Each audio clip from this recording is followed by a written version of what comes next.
was the new 107. On the right, the Lotus 49. Giovanna Amati was not racing here, but Damon Hill took her place to try and qualify the Brabham Judd. Not an easy task for the man who is a Williams Grand Prix test driver, Damon Hill. Why is Damon getting into a Brabham? Well, I get a lot of testing miles with Williams, but I've also done quite a bit of 3000, and I really feel like I'd like to see how I'd fare in Formula One, actually racing and competing in an F1 car. And a Brabham was an opportunity, really. They don't have to pre-qualify, so I'm able to get into the actual qualifying sessions. And if you can do that with a bit of progress with the car, then we should be able to get on the grid and take it from there.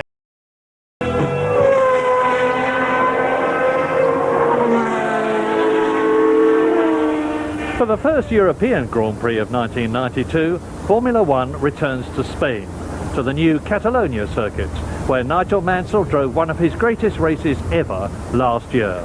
With 3 successive victories in South Africa, Mexico and Brazil, he leads the championship by a commanding 12 points in a Williams Renault that is very much the class of the field. But the competition has had 4 weeks to improve since Brazil. Can anyone break the Williams stranglehold here in Spain? When Nigel's not racing, he's golfing, relaxing away from the stress of the track, but as ever, aiming for success. Woo! That's what you call a good scrabbling par. I've had 2 or 3 different plans of action this last winter, and that is, plan 1 was to unfortunately move from Europe and go to Florida. Why? To get fit, race fit, mental fit, focused, to lose 16 pounds in weight, which is phenomenal. 1.6, right? I'm lighter now than I was even at the weigh-in. You cannot do that in a winter, any kind of winter climate. You can't do it. You can't train consistently. You don't eat the right foods. And plan 2 then was to come out right from the word go and be quick and set the pace. And I'm very pleased to say that we actually achieved that. Plan 3, I'll let you guess. No prizes for that, but if Nigel wins his 4th successive Grand Prix today, he'll equal Senna's 1991 record and increase his 12-point championship lead. In the 4 weeks since Brazil, Senna's McLaren team, like the others, has been working and testing virtually non-stop to close the gap to Williams, and it's a big gap. For Benetton, that means a brand new, distinctive and very impressive car, which is already better than last year's. Although Germany's new superstar, young Michael Schumacher, wrote one of them off in a Friday accident from which he emerged unscathed. And it was Friday's times that decided the grid. For yesterday's weather was better for powerboats than cars. Jean Alesi was fastest, but finished in trouble. And sadly, Damon Hill, son of the great Graham, was beaten by the weather in his efforts to qualify a Brabham in place of Giovanna Amati. We had 2 Andrea Moda cars there, and we even thought they were going to run. But as Chiesa and the 3 others were doing their laps, there were problems with the Andrea Moda cars. Roberto Moreno went out and did a couple of laps. The car got stranded out on the circuit, and then Perry McCarthy, now with a super license, tried to go out, but he didn't get very far. McCarthy had to try and do at least 1 lap, but it took a very long time to start his car. And once it finally started, he barely got it out of the pit lane.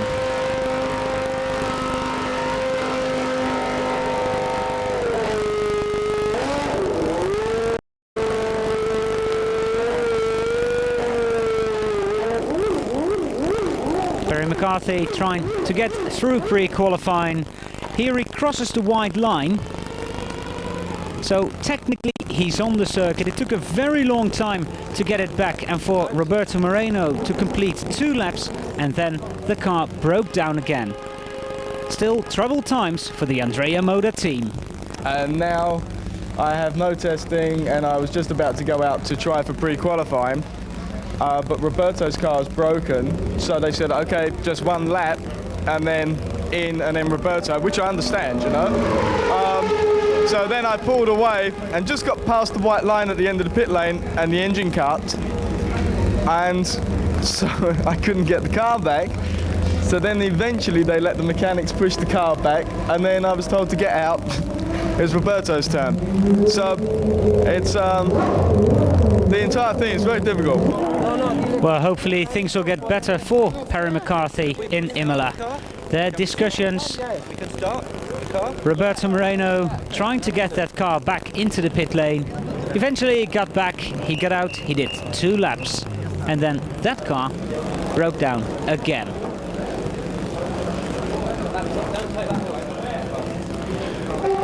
Well, Andrea Sassetti, the team owner, he says, what's the biggest problem at the moment? He says, well, like some of the other teams, we have a financial problem, but we've got enough money to complete our program, which is a program of a small team. We're a long, long way from qualifying, but we just keep trying, and one day I'll have 2 cars on the grid. C'est normal qu'il y a encore beaucoup de petites choses de mettre à point. 街のオリンピックの準備も進んできていました。スタンドに人影も少ない朝の日差しの中、プレクオリファイからスタート。今回はアンドレア・モダが2台とも出走しまして、6台で4つの席を争います。ロベルト・モレのトラブルに泣いて通過できません。初めてこのチーム2台のマシーンが走れる状況になったわけですけれども、モデのまず自分のレースカートラブルに見舞われまして、そしてマッカーシーのマシンに乗り移ったんですけれども、こちらの方もたった2周でエンジンがこのような状況になってしまったわけです。さあようやくフィザからスーパーライセンスが下りましたマッカーシーですが、これがスタートとしてピットを出たところでエンジントラブル、走ることもできませんでした。モレノも見ていますけれども、このように本当にピットを出てすぐに止まってしまったマッカーシー、これ以上全く走ることはできません。もちろん予備予選落ちです。片山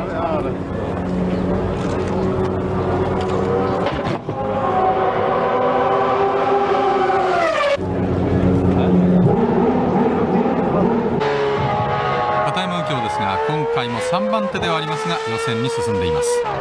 初めてのコースですけれども、今までの3戦に比べればそう大きな違和感がないコースだということで、片山画賞とは 0.4 秒差までタイムを縮めました。ア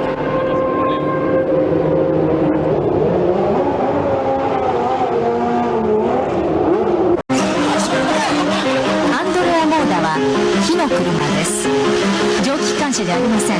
熟練したメカニックがいないため、ドライバーのモレノが必死に指令を出しますが、巻きが足りないのかなかなか動いてくれません。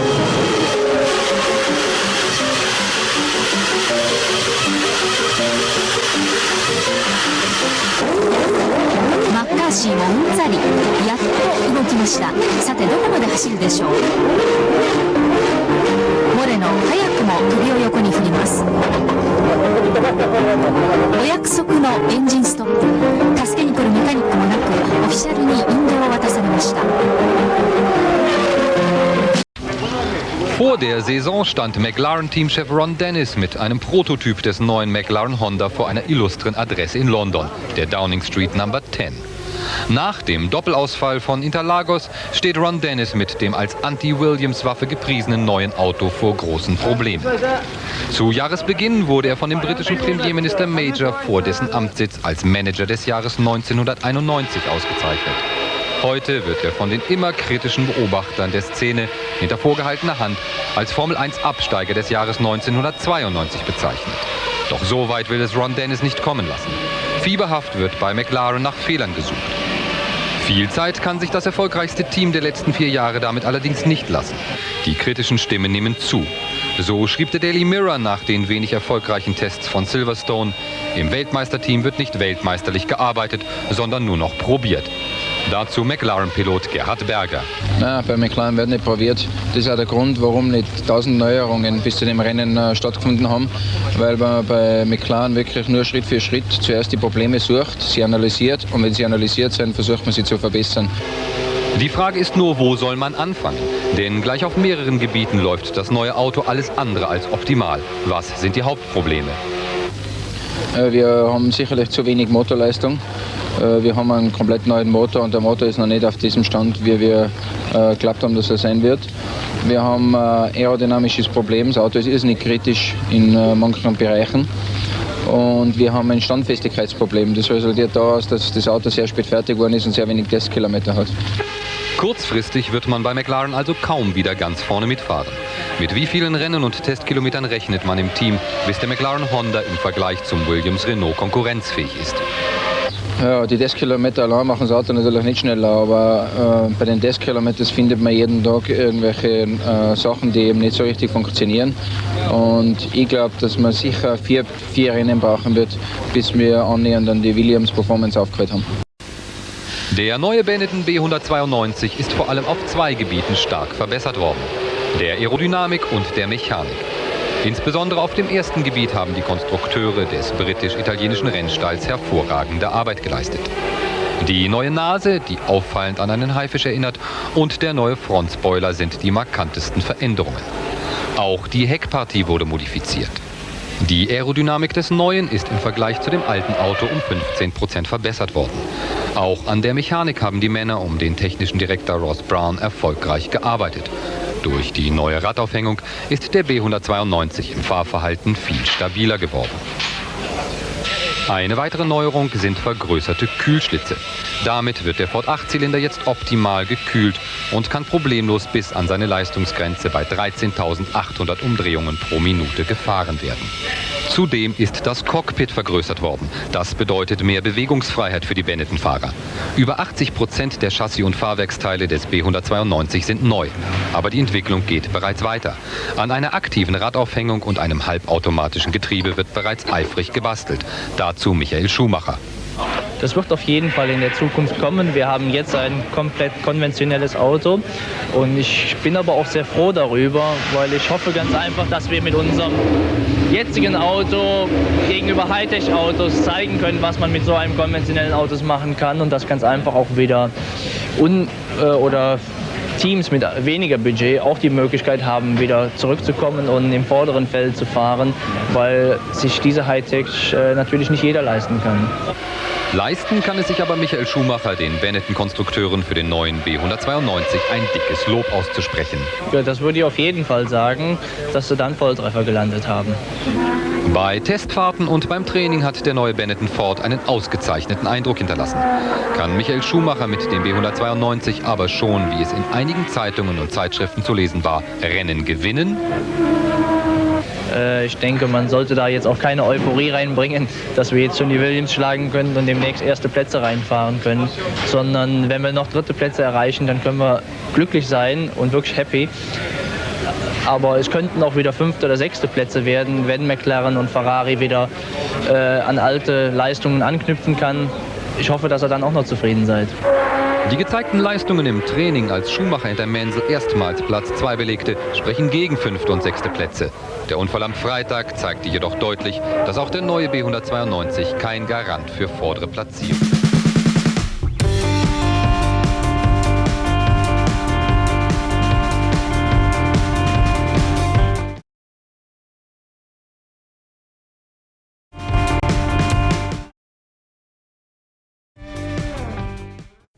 A few days after the Brazilian Grand Prix, the UK went to the polls, and despite pre-election predictions of a close race and a Labour victory, against the background of continued economic recession, the Conservative government was re-elected with a reduced but still workable majority of 336 seats to 271, and with an unusually high turnout, this remains the highest total number of votes cast for any party in a British general election.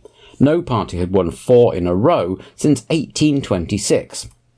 Many at the time blamed Labour's triumphalist Sheffield rally for making the party seem overconfident and arrogant, while the Sun newspaper, which had come out in favour of the Tories, claimed credit for itself, though later analysis suggests that neither of these factors had as big an influence as was thought at the time. The day after the election, the largest bomb detonated on the British mainland since World War II, a 1-ton bomb made of fertiliser and Semtex supplied by Libya and hidden in a van, was detonated by the IRA near the Baltic Exchange, an important financial centre for the maritime shipping and insurance industries, in the heart of the City of London. A few hours later, another was detonated near the major Staples Corner road junction. In both cases, the IRA telephoned warnings to the police in advance, 20 minutes for the Baltic Exchange bomb and 43 for the Staples Corner one, and police were able to mostly evacuate the areas, but 3 people were nonetheless killed and 91 injured in the Baltic Exchange bomb. The attacks were a response by the IRA to the victory of John Major in the election, since he had maintained the Thatcher government's policy of refusing to negotiate until the IRA announced an end to hostilities. The historic Baltic Exchange building, meanwhile, was damaged beyond reasonable repair, and the institution moved a few doors up. The original site of the Baltic Exchange is now home to the Gherkin. Outside the UK, violence seemed to be spreading across the globe too, as the post-communist world order continued its birth agonies. As the siege of Sarajevo tightened, and the Armenia-Azerbaijan conflict over Nagorno-Karabakh intensified, with civilians as usual caught in the middle, Afghan President Mohammad Najibullah was ousted. Najibullah's socialist government was no longer propped up by the Soviet troops and had only survived as long as it had because the various rebel groups, 6 of which were currently besieging Kabul, couldn't agree on the structure of what should replace it. Eventually, one group, supported by Pakistan, which was keen to stop the chaos on its own border, got fed up and entered Kabul. In the US, riots broke out in Los Angeles when the 4 officers accused of assaulting motorist Rodney King, whose beating had been videoed and released to media the previous year, were acquitted. Racial and social tensions that had been building up for decades boiled over in a 6-day riot that caused 63 deaths and over $1 billion in damage before the California National Guard and a contingent of US Marines restored some semblance of order. While the primary anger of the African-American community was against the LAPD, there was also a lot of tension that spilled into violence between them and the Korean-American community, not helped when a Korean-American store owner had shot and killed a black teenage girl he suspected of shoplifting just 6 days after the Rodney King tape surfaced. In Bosnia, the bridge at Britsko over the river Sava, which formed the border with Croatia, was blown up by Bosnian Serb militias, while over 100 civilians were on it. Either refugees leaving Bosnia to escape the fighting, or refugees already in Croatia popping back over to visit families for the May Day weekend. This came a few days after the old socialist Yugoslavia had officially ceased to exist, as the 2 remaining republics, Serbia and Montenegro, formed a new state called the Federal Republic of Yugoslavia, adopting a new flag, which was the same as the old one but without the red star. And in Sierra Leone, a coup deposed President Saido Momo, who had been in power since 1986. The country had been plunged into a civil war a year earlier, and this new coup was led by a formerly loyalist army officer, a 25-year-old captain named Valentin Strasser, who had been disgusted by his government's incompetence in supplying and in supporting its soldiers. Strasser naturally took the reins of power himself, becoming the world's youngest head of state.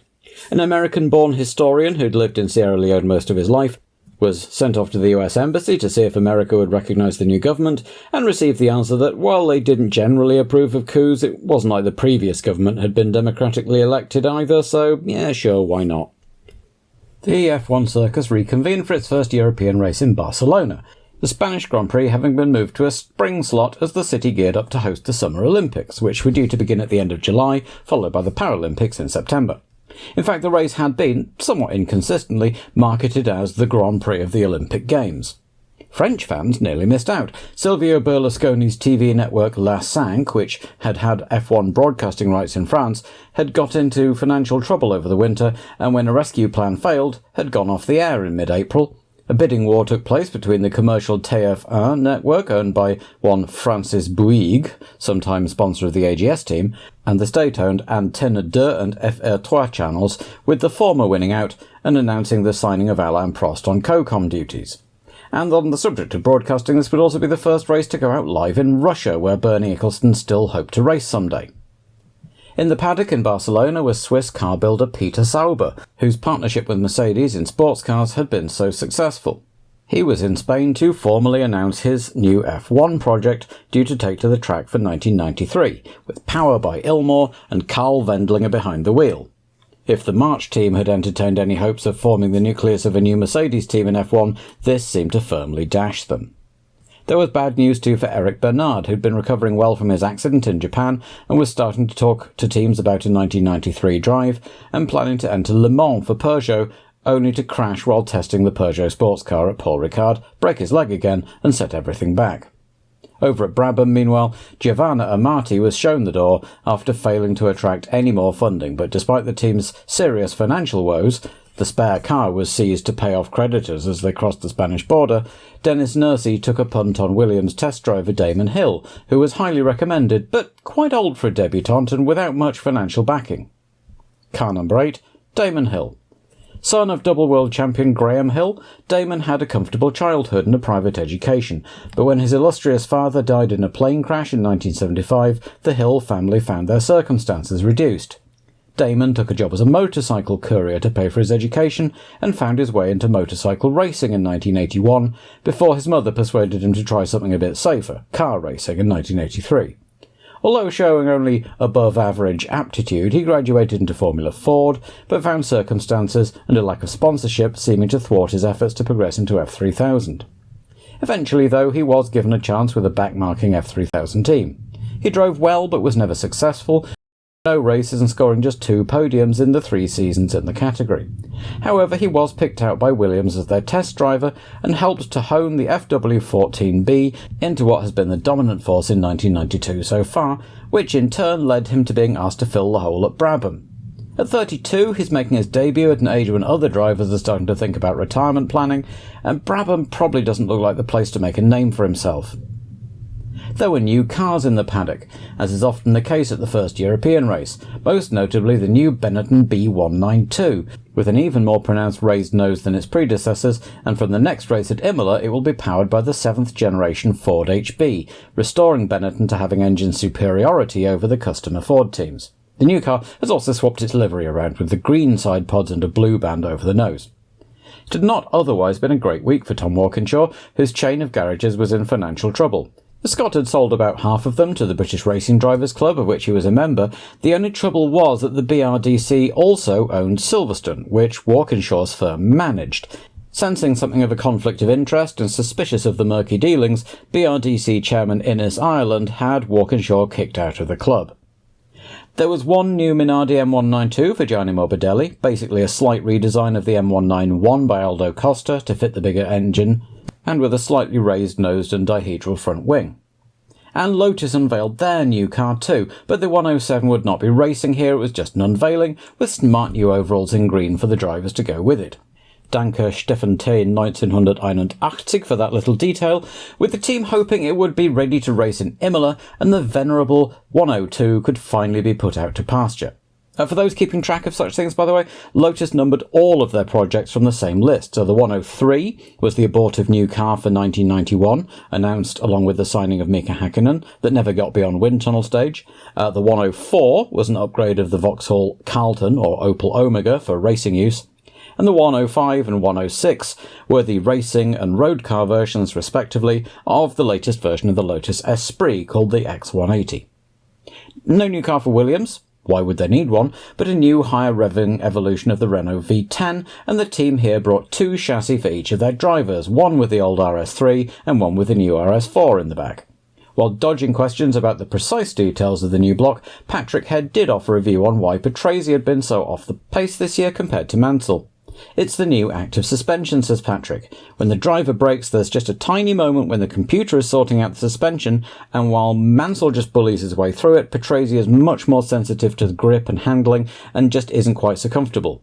Mansell, for his part, was discussing the traction control system and turned a few heads in the press by claiming that Ferrari had been using such a system back in 1990, which the Scuderia admitted, though it didn't seem to have been doing much of a miraculous job for them. Williams were talking to Ayrton Senna. Frank and Ayrton were seen together at the Imola test as the Brazilian continued to be unhappy with the state of the MP47 despite a month's intensive work on the car. Ron Dennis, desperate for some good news to give Ayrton, flew off to Tokyo to talk to Honda and was somewhat thunderstruck to hear that after winning at least one title every year since 1986, that's 6 years in a row, the firm was considering calling it mission accomplished and pulling out of F1. So it had been something of a fraught April for Ron. At the other end of the pit lane, finally, it was an equally fraught month for Andrea Sassetti. Bernie Eccleston had intervened to get Perry McCarthy his super licence. He appreciated his tenacity, he said. British mafia, said others, only for Enrico Battaglia to, metaphorically, show up at the wheel of a dump truck full of lira and ask if he could possibly have his job back. Sassetti couldn't say yes quick enough, fired Perry and rehired Enrico, but FISA reminded him that he was only allowed to have 2 driver changes for the season, and he'd made both of them.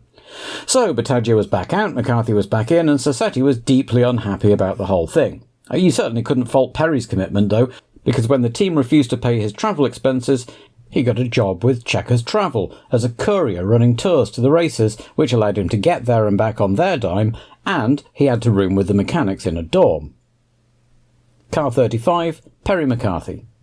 Born in the East London borough of Stepney, young Perry first got interested in F1 while at Basildon College and was known as something of a boy racer on the local roads. Working as a spray painter on oil rigs for his father's company to raise funds, by 1983 he was ready to enter Formula Ford 1600, crashing in both the races he entered. His career in the junior formulae progressed slowly as he gained a reputation for speed combined with a habit of crashing and struggled to make an impact on the track or gain sponsors off it. Ken Tyrrell was talking to him about substituting for Jean Alesi in 1989 but settled on Johnny Herbert instead, and McCarthy turned instead to IMSA sports car racing in the US.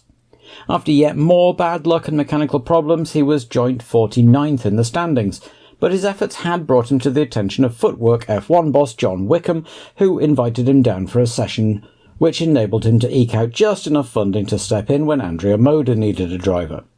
When the British press, taking his side on the super licence issue, noted that even Gilles Villeneuve would have been denied a licence under the current rules, Perry cheekily adapted the Canadian's legendary helmet colours reversed as his own. Some say he's an unlucky driver with a habit of crashing and no competitive record to speak of. Some say he's an Essex wide boy done good who's persevered and hustled to get to the big time. All we know is he's called Perry McCarthy. With Andrea Moda having reluctantly got cars ready for both their drivers, it was off to pre-qualifying and Perry McCarthy was eager to get out on track. But even that was a bit of a struggle. First of all, because the mechanics had put in an all-nighter building his car, there was nobody in the dorm to wake him. A frantic 90-mile-an-hour dash across town in Andrea Sassetti's hungover brother's rental car, and he was in the garage, but they couldn't start it. A bit enthusiastic with the quick-start fluid, they managed to set Perry on fire. Eventually, though, he got in the car and headed out to fulfil his dream. And 4 metres after he'd crossed the exit line of the pit lane, his engine stopped. And because he'd crossed the line, the mechanics couldn't just drag it back in, start it up and send him out again. His debut was over. Seriously, read his autobiography flat out, flat broke. It's a scream. Anyway, Roberto Moreno's car lasted 3 laps before it too went bang, by which time McCarthy's car had been recovered, fixed, and handed over to Moreno. It didn't make much of a difference in any case, as Roberto was still over 11 seconds off the top of the timesheets, so the Venturis, Alboreto and Chiesa again pre-qualified without too much difficulty. The top 3 covered by just under half a second, with Chiesa struggling a bit more.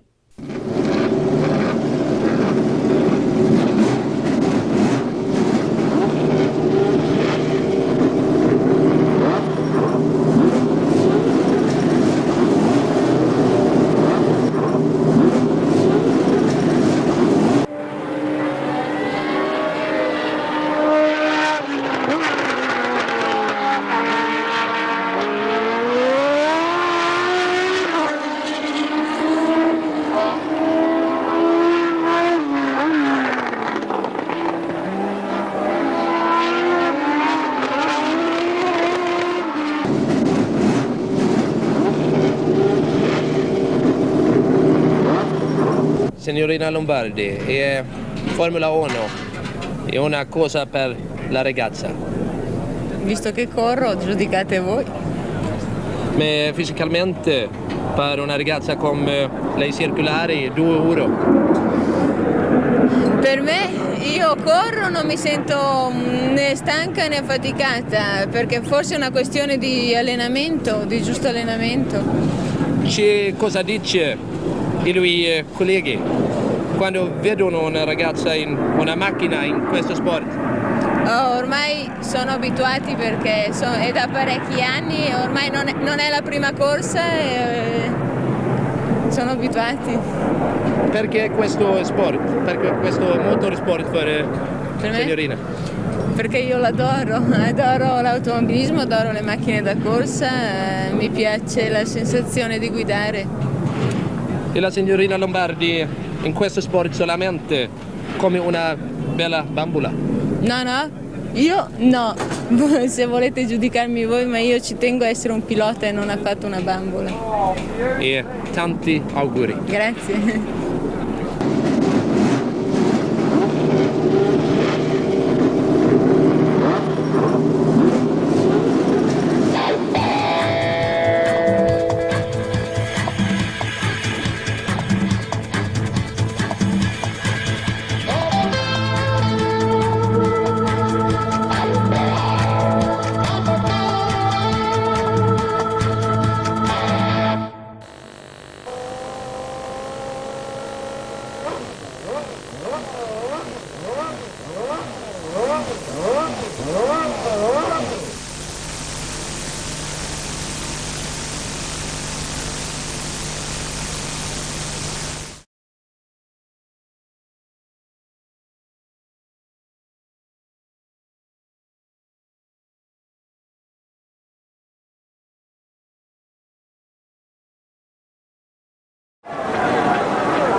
green flag will go across. There he is, he's ready. They're ready to go now. And they get away very quickly indeed. They get a brilliant start. Then there was a contact, bottom left corner. Trying to sprint his way through. Somebody's gone off and I can't see who it is from here. Yes, tremendous stuff. Good, brave stuff. You see, he was right on the limit of the braking. The car got a little bit of a twitch, but he was all right. He got down. You see debris in the background flying around. And there's been an incident.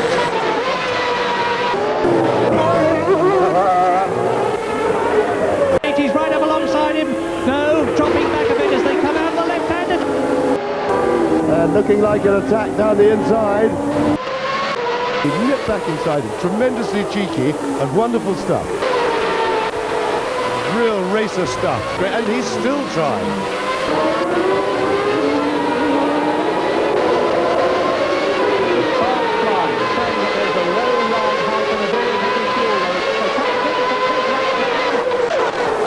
Yes, tremendous charging first lap, as we've come to expect, and to great effect. Well, down in the pit lane, the man who's got the story for us, Grand Prix driver Jonathan Palmer. What is it, Jonathan? Well, apparently, Murray, what happened was that off the line was in first gear and got a lot of wheel spin.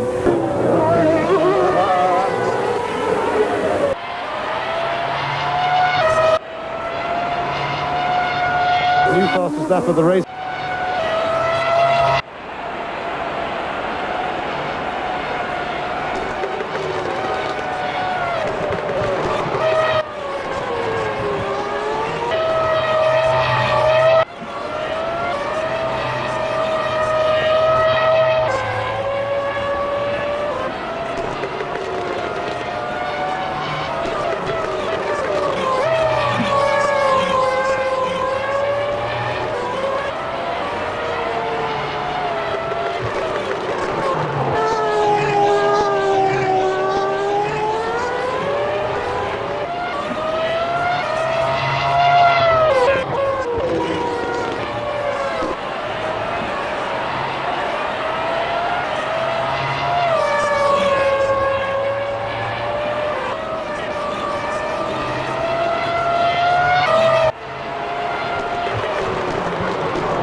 New fastest lap of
flying round this circuit.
fastest lap of the race goes on the...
after the race goes on the track, and they're really just chipping away at this fastest lap. There's nobody going.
to win the Grand Prix.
situation.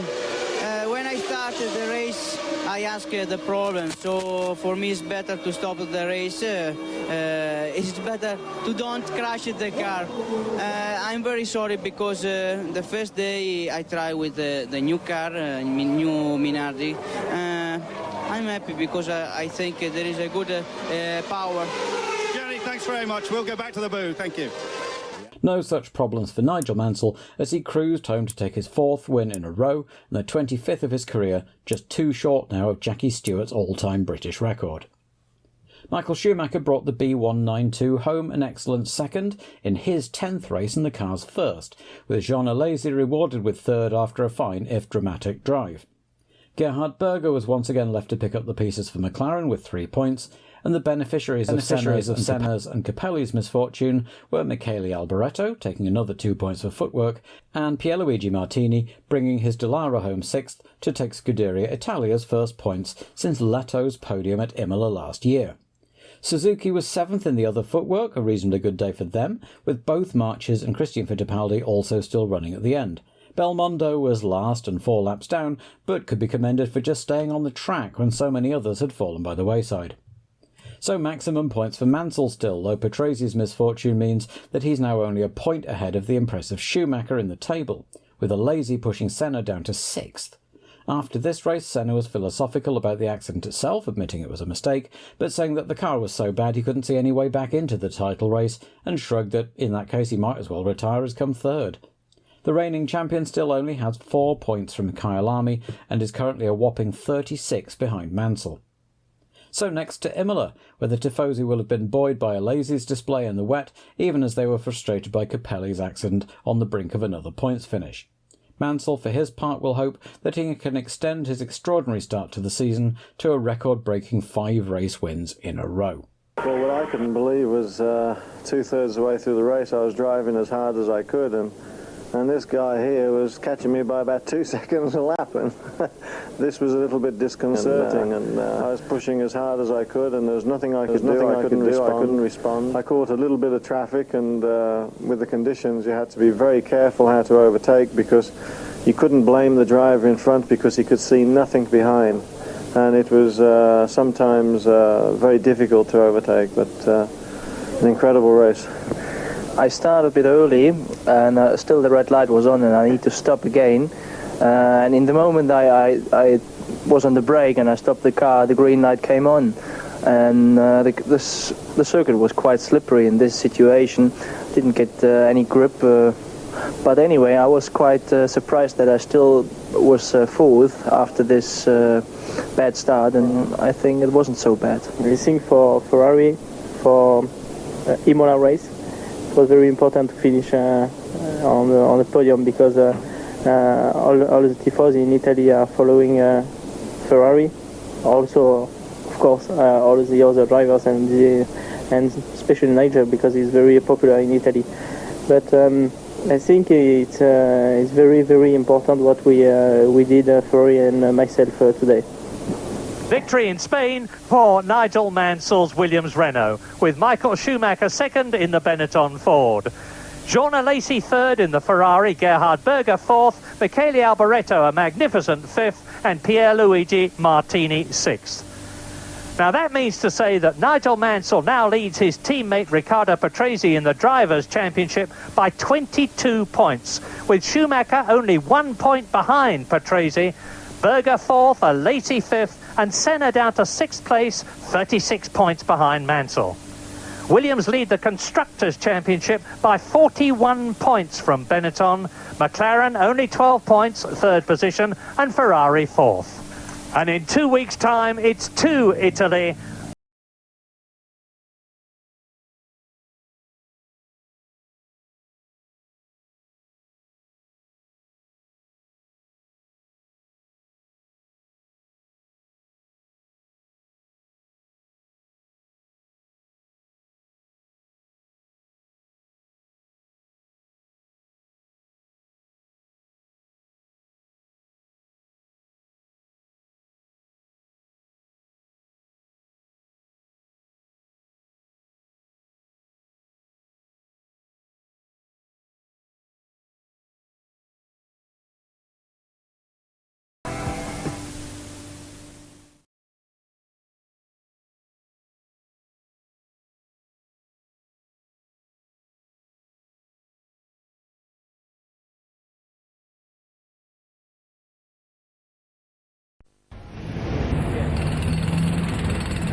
Hello, Tony. I think we might use a video replay here. Super, Ralph. Let's do that.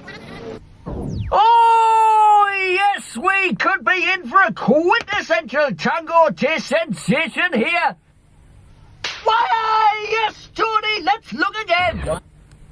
Yes, Ralph, the big orange fella ran in from the left, and he gives him a good old slapping. It just illustrates the bite and buzz of real oranges in tango. Yes, Ralph, super taste sensation, smashing drink, lovely. You know where you've been tangoed.